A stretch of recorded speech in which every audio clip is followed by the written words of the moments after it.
دیارە کە ئێستا ئەنجومەنی نوێی سەرکردایەتی یەکێتی لە کۆبوونەوە دانەمە یەکەم کۆبوونەوەیانە لە دوای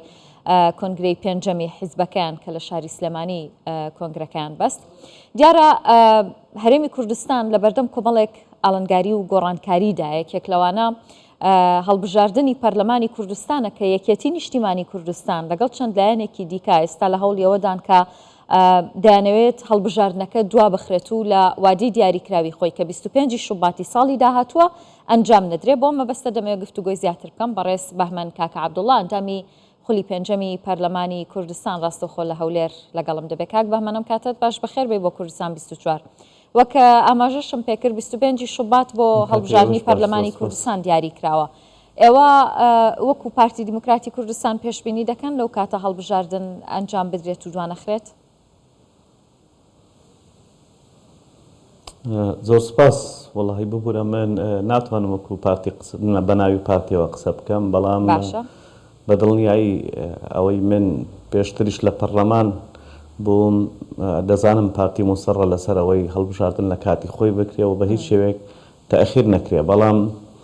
من بۆ بزانم 6 مانگ پێش ئێستا بوو هەر لە کەناڵی ئێوە لە کەناڵێکی تریش گوتم یەکێتی نیشتیمانی کوردستان لەگەڵ هەڵبژاردن نییە و نایکاوە هەموو هەوڵێک دەدا بۆ ئەوەی تاجیل بکرێ و ئێستا بەداخەوە ئەو کات هەوڵی ئەوان ئەوە بوو کە هەڵبژاردن نەکرێ. بەڵام ئێستا پلانەکە زۆر ینی ئەوەی من خوێندنەوەی منەوە تێگەیشتنی سیاسی منە بۆ ئەم هەنگاوانە هەستەکەم پلانەکان زۆر لەمە خەتەرناکترن و نەکردنی هەڵبژاردننی پەرلەمانی کوردستان وە زیاتر تەخ بەڕاستی خۆی هەڵبژاردن نەکەی کۆتۆ شەرعەتی قانونیت نییە. ئێستا پەرلەمانت هەڵوەشاندۆتەوە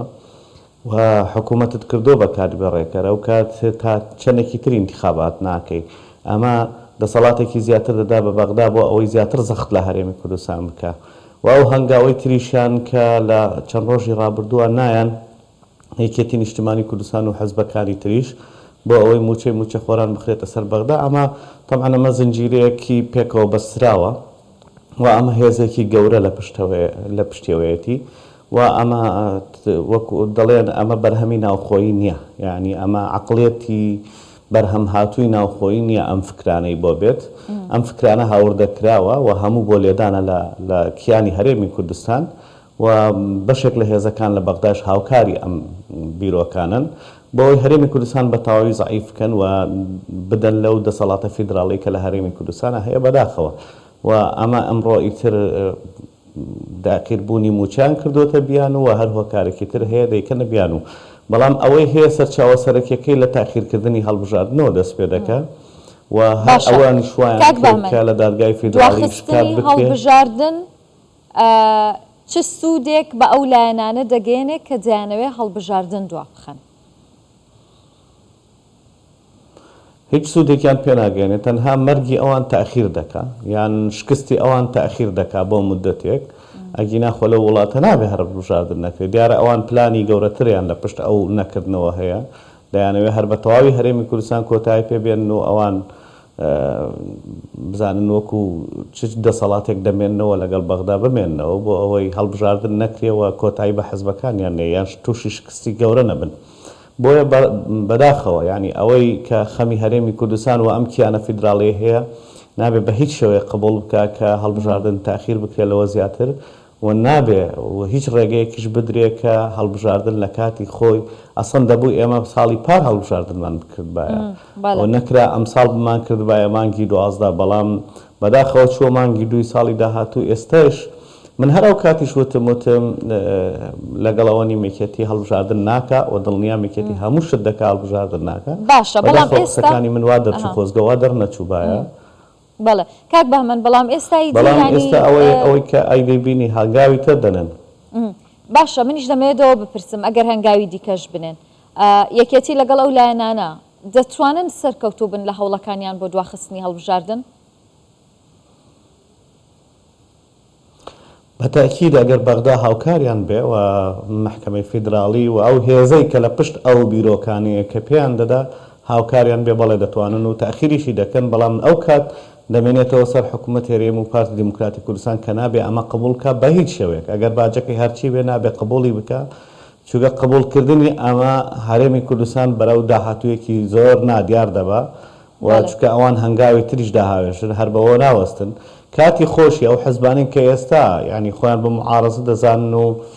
باس لەوە دەکەن کە ئەوان لەگەڵ هەڵبژاردنەوەنا ئەستەن چوونی ئەوان بۆ محکەمەی فیدرالی و شکاتکردنیان بۆ گەورەترین خزمەت بوو بە یەکێتیوە بۆ حزبانەی کە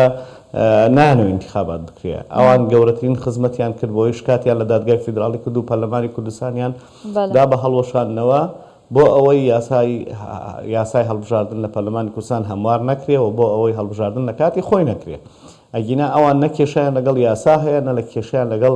تەوقیتی هەڵبژاردن هەیە ئەوان کێشیان لەگەڵەوەی هەڵبژاردن نەکرێ و وەک وتم ئەوەی کە ڕووکەشە و بۆوان وتراوە تاخیرکردنی هەڵبژاردنە بۆی تووشی شکست نەبن بەڵام ئەوەی خاوەن بیرۆکەکەیکە لەوان گەورەترەوە مخەتەتیان بۆ دادنێ ئەو نیەتی هەڵوەشاندنەوەی هەرێمی کوردستانە و نیەتی ئەوەیە کە هەرێمی کوردستانی زەعیف بە تەواوی لە عێراقا بهێڵێتەوە و بە هەوەسی خۆی هەرچی مەرجوو داواکاریەکانی تێ بەسەریا بسەپێنێ و ئەم هەنگاوانی دادگای فیدرالیش کە بەکاردێ بەرامبەر هەرێمی کوردستان هەمووی پلانە و هەمووی پلانە و یەک لە دوای یەک قسەکانی تۆ ئەوە خوێنمەوە کە ئەم لایەنانە هیچ نیەتێکیان نییە لە ناوخۆی هەرێمی کوردستان لەگەڵ لایەنەکانی دیکە بۆ نمونە لەگەڵ پارتی دیموکراتی کوردستان ڕێک بکەون و لە ناو خۆدا کێشەکان چارەسەر بکەن بۆیە پەنادە بەنە بەر دادگای فیدرالی نەخێر بە هیچ شێوەیەک نیەتی ئەویان نییە چکە ئیرادیان بەدەستی خۆیان نییە بەداخەوە یان ئەمە لە چەند ساڵی ڕابردووە ئەوەمان بینیوە و هەر کەسێکی زۆر ئاسایی ئەم وڵاتەش بە سەیری مەشهەدە سیاسیەکە بکا دەبینێ کە ئەمانە ئیرادەی سیاسیان بەدەستی خۆیان نییە و لە دەرەوە دەجوڵێنرێن و داشەکانیان بەدەستی خەڵکی ترە